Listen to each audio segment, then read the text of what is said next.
Hello, it's Silver, and this is Frontier Hunter: Erza's Wheel of Fortune. Now, this game is actually a sequel to a game I've never played by the name of Tower Hunter: Erza's Trial. And although I've never played it, I do know what it was. It was a sort of stage-based side-scroller using a lot of roguelite elements, but for the sequel here, they've decided to go for the full-on open-world Metroidvania approach, which I think has done the game a lot of favors. This game is a very combat-focused Metroidvania, by which I mean the most of its systems and most of its complexity comes from its combat. It does, of course, have an important aspect of exploration, as all games in this genre do, but the majority of the time you will be fighting things, and most of the game's mechanics are layered onto its combat system. The idea here is that after the events of the last game, you are exploring the frontier of a new world. You are sort of escaping this great storm that hemmed in the world in the previous game, and now you are in this unknown territory exploring, and it gives it a sort of like Monster Hunter World kind of vibe. It's basically the same sort of idea. One thing to note right off the bat, despite the very small size of the development team for this game, it's actually fully voice acted, which was a big surprise for me. I didn't expect that at all. I expected no voice acting because voice acting is expensive. But no, during gameplay and during all the cutscenes, every character is fully voiced, and the voice acting is quite good, I gotta say. It's all in Japanese, so you do have to read the subtitles if, like me, you do not understand Japanese, but that's mostly not a problem since most of the voice acting is done during cutscenes and conversations and stuff, although it does lead to some awkward moments when some of the voice acting happens during gameplay itself, especially during the boss fights and things, which can lead to moments where you need to pay attention and not die, as well as try and read the subtitles at the same time. But for the most part, it's not actually an issue. And as you're exploring this new world, you will of course be gathering various materials to help all of the people back at base to repair the downed airship that brought them here and a whole bunch of other things, and although of course this is in early access so the entire story is not available yet, but what's currently available definitely focuses on trying to, make a safe base camp and understand all the new monsters and factions of this world and see what's actually happening. So I'm guessing as the game develops and more of the story gets added, it becomes more about actually striking out into this new world farther away from the safety of your ship and discovering all of its secrets. Somewhat unusually for a lot of Metroidvanias, you actually start this game out with a fair amount of mobility from the beginning. You have a pretty high single jump, as well as a dash, an air dash, a slide on the ground, and a sort of air dive kick that can go diagonally in either direction or straight down and causes you to bounce off of monsters that you hit with it for continued dive kick chains or other things like that. So you're pretty mobile from the start, but of course, as is traditional Metroidvania fashion, you will unlock things like a double jump and other abilities like that allow you to have even more mobility and get to other areas. You actually play as multiple characters in this game, which is another thing that I didn't expect myself, not having played the first game, but you play as, of course, the titular Erza herself, but also some friends, and I'm guessing later on in the game you'll also get more, but currently there are two characters that you can actually use, and you just switch between them by flicking the right stick in specific directions whenever you want, and after you switch there's a sort of small cooldown so you can't spam it, but it doesn't last for that long, so you are encouraged to switch around pretty often, and it seems that each character has about 5 different weapon styles that they can choose from for combat, and they can equip 2 weapons at the same time, as well as an armor piece and 2 accessories. Now, the weaponry in the combat is where the game really definitely shines. It's clear that a lot of the effort has been put into it, and the combat is really fun because it's quite a visceral combat system. It's almost a little bit character action game-esque, a little bit like Spectacle Fighter somewhat. Basically, every weapon type that you have has its own combos, of course, but it also has various skills that you can employ using sort of like fighting game motion inputs, more or less. Each character will start with a couple of these, but as you explore the world, you'll find various hidden treasure chests and things that will contain skill books that'll teach you more skills for each individual weapon type, and you're encouraged to just mix these into your combos and combine them in ways that you find make good strings of attacks, and you can pretty much cancel almost any attack into any other attack if you learn the timings well enough, which is pretty cool because it makes the combat system feel very fluid and very impactful. So once you get a couple of different skills for each weapon, you're talking about 2 weapons for each character, so 4 weapons total, each with about 4, maybe 5 different skills each, and their own combos and stuff, so that's a lot of combat variety, and I would say that combat variety is very much the name of the game in this case. In addition to that, you also have, each character has 2 slots for artifacts, which are basically magic spells. You can find these in chests or as drops from specific enemy types and some other places like that, and they take a good chunk of your MP to cast, but are generally quite powerful, and they can also be sort of canceled from other attacks, so just like all of your other things, you're encouraged to mix these into your combos to create your own combat style. when all this comes together, it means that the moment-to-moment gameplay is very combat-focused and is very enjoyable, because the combat just has so much to it. It's got a lot of moving parts that fit together quite well and make for a really just generally enjoyable combat experience, to the point that you never actually mind going back to a previous screen and clearing out the enemies again, because if you go from screen to screen, all the enemies respawn.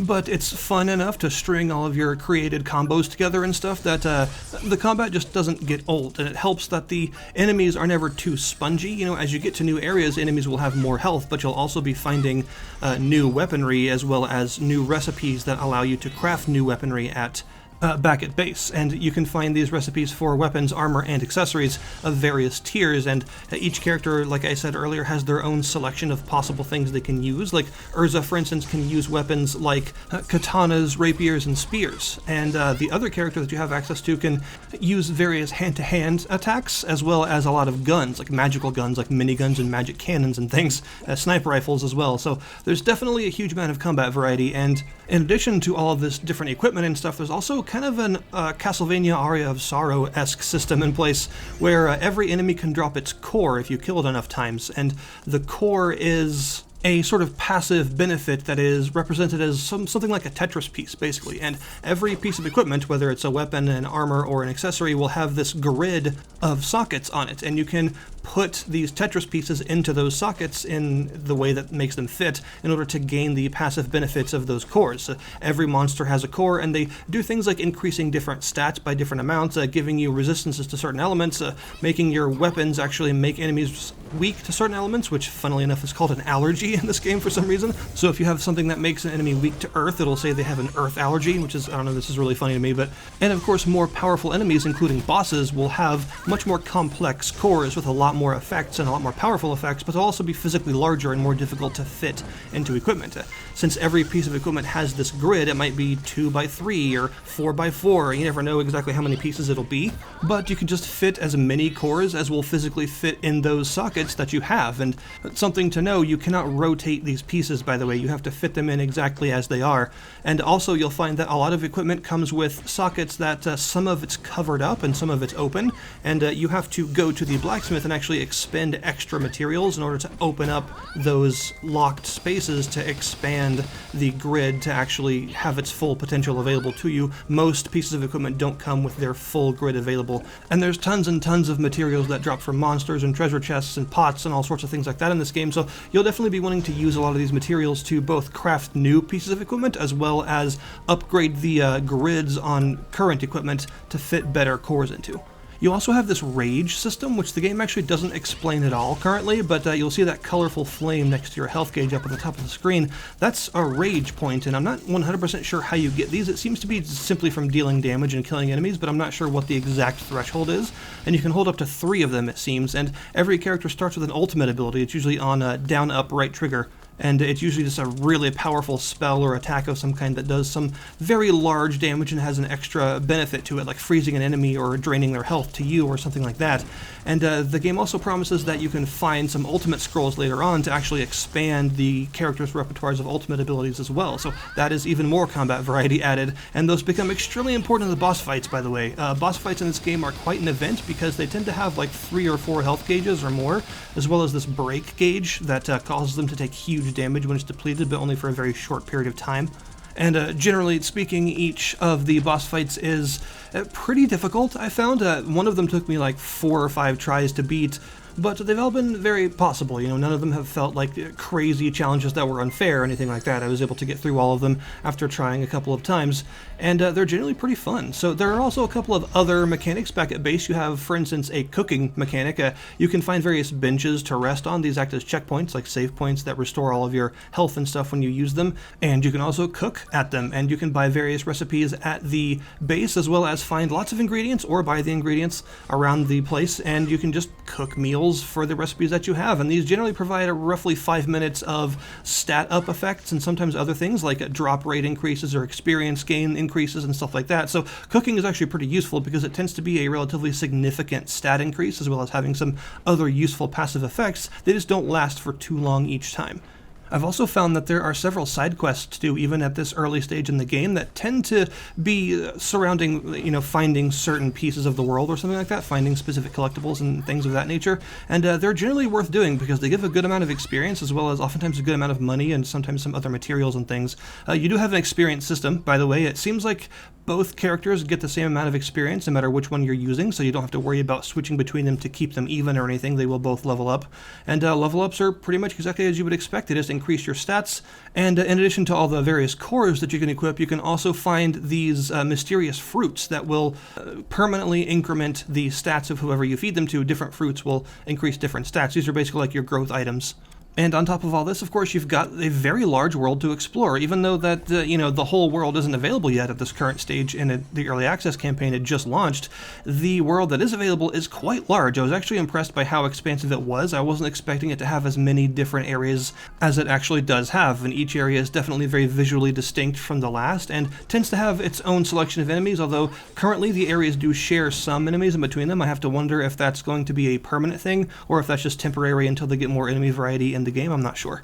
But exploration is fun, and very importantly for a Metroidvania, it's very well rewarded because you can find all sorts of treasure chests in hidden walls and behind secret locations and stuff like that. There's a ton of secrets in this game I found, like breakable walls, burnable vines, and special ladders you can kick, and all sorts of things like that. Sometimes breakable floors that are kind of hard to hit, but if you can find them, lead you to hidden chambers and some other things. And these chambers are where you're going to find most of your extra skill books, as well as some of the rarer materials and things to craft some higher tier gear, and some stuff like that, as well as, of course, the blueprints for said higher tier gear. So yeah, you're definitely well rewarded for exploring. So overall, the current state of the game is quite good. I'm really impressed with it. I think the art style and its very highly stylized sort of anime-esque look, it looks really nice. It's very colorful, and the backgrounds are very pretty without being distracting from the action, which is important in a very fast-paced combat system like this. But what about some criticisms? Because, of course, it is an early access game, so I like to try and look at some things that could be altered or things that might need fixed. And the biggest criticism I can currently come up with is the fact that the game's input seems really odd sometimes. It seems to drop your inputs relatively frequently during combat and things, to the point where pressing the attack button will not cause you to attack for a while. Sometimes for a second half or 2 straight seconds during a fight where you just will stand there and not do anything, because occasionally it seems like there's sort of an issue with the input buffer or something where it doesn't quite recognize inputs as quickly as you can put them in, and sometimes instead of buffering them to happen one after the other because it got a little confused at the speed, it'll just drop them all entirely. I think there's also a bit of an issue with the dead zone for movement, because I found myself facing the wrong direction very frequently, even though I didn't flick the stick in that direction at all. All I did was stop moving to the right, and suddenly I'm facing to the left, or I'll press the down-up right trigger combo to do my ult attack, and I'll suddenly be facing the wrong way because it just sort of snapped me in the wrong direction. This is an issue with a lot of the combat, it seems. It tends to sort of push you in the wrong direction relatively frequently, as if there's a dead zone issue or an input buffering issue that makes some of the inputs just drop a little bit. I think that needs to be shored up, because in a very fast-paced combat system like this, that's the sort of thing that you notice pretty much immediately, right, is when your inputs aren't quite doing what you want them to do. And with how good the combat is in this game, it could use a little bit of a tune-up in terms of how it recognizes all of your button presses. Another thing that I would say might need to be looked at is some of the hitboxes are really weird in this game. It's mostly on your character, surprisingly. A lot of times when hitboxes are kind of wonky in the game, it's the enemy attacks hitboxes that are weird, but in this case it's yours. I find that oftentimes if you're too close to an enemy, your attacks can just go straight through them, which is obviously a problem for a melee combat system, or at least a mostly melee combat system. It's actually quite easy to get right up in an enemy's face and have both of your attacks, theirs and yours, just go through each other and you not actually take any damage. This is especially a problem for the other character who uses hand-to-hand attacks. I find that oftentimes, especially aerial enemies and things, her kicks will just go straight through them and never connect. It's very frustrating to have to make 4 or 5 jump attacks on an enemy to have it finally connect, even though your foot visibly passed through them every time it just decided that you didn't hit them for some reason. So none of these problems are game breakers by any means, but I do think that the game just has a sort of general lack of polish right now, which is to be expected for an early access release, right? It's a pretty ambitious game, being a full-on Metroidvania like this, and what's currently available is quite good, but it definitely needs some more polishing passes on its content,